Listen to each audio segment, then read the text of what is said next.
Je sais et j'imagine déjà que beaucoup d'entre vous vont rire de cette histoire. Pourtant, en réalité, elle n'est pas drôle en fait. Même si moi-même, ça m'amuse.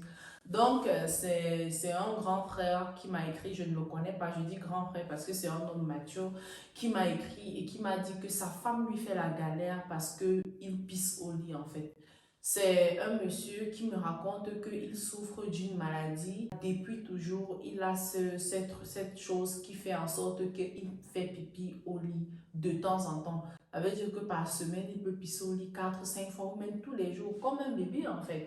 On a essayé tout ce qu'on a pu essayer par la médecine scientifique traditionnelle, tout ce qu'on a essayé, rien n'a marché. Et quand il a rencontré sa femme il y a 4 ans de cela, il lui a raconté le problème qu'il avait parce qu'il dit qu'à cause de cette maladie, il avait des difficultés à se mettre avec une femme parce qu'il savait que ça pouvait créer des problèmes. Et quand il a rencontré cette fille, il l'aimait vraiment beaucoup et la fille semblait l'aimer en retour. Elle semblait se battre pour que ça marche entre eux en fait.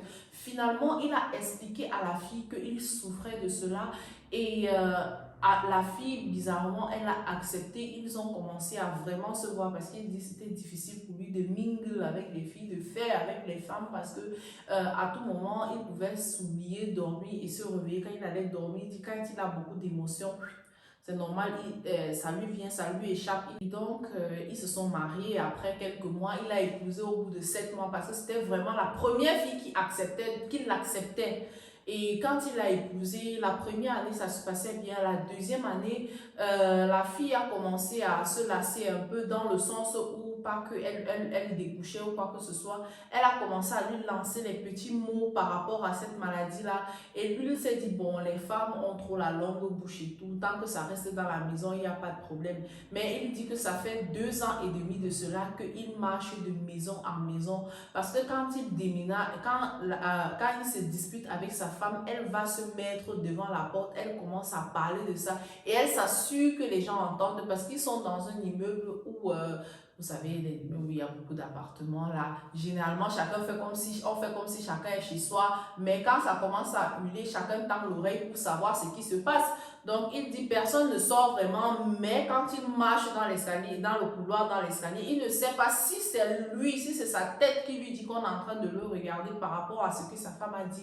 Ou alors, mais il sent que les gens le regardent et les gens rient dans son dos. Donc, à chaque fois il déménage, au bout de 2, 3 mois, sa chérie vient lui demander pardon. Elle vient reconnaître ses erreurs. Parfois, elle fait même intervenir les parents. Les parents disent aussi, ouais, c'est ta femme, tu sais que les femmes sont comme ça et tout. Il dit que sa femme, c'est vraiment une très bonne femme dans le sens où elle prend soin de lui, elle prend soin de la maison et tout et tout. Sauf qu'il n'a pas le droit de la contrarier. Tu ne peux pas quand même vivre avec une personne où tu as toujours peur de dire quelque chose qui va blesser la personne. Dans un couple, on se blesse, on se dispute et on s'arrange. Mais il y a des sujets. Imaginez par exemple si une femme est stérile. C'est presque la même chose. Et que son mari, tous les jours, lui dit stérile, lui disent stérile, stérile.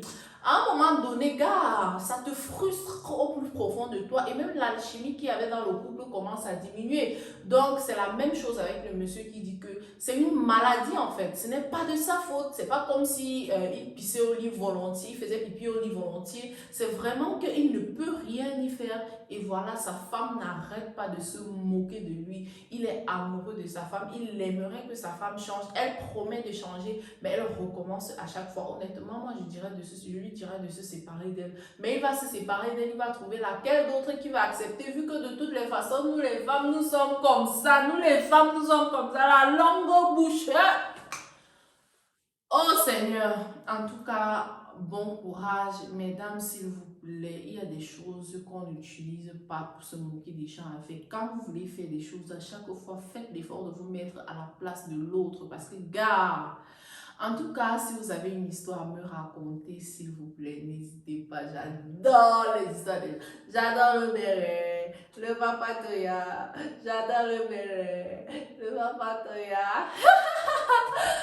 Allez les amis, on se prend à la prochaine vidéo. Et surtout, prenez soin de vous. N'oubliez pas, la vie n'est rien, mais rien ne vaut la vie. Bisous.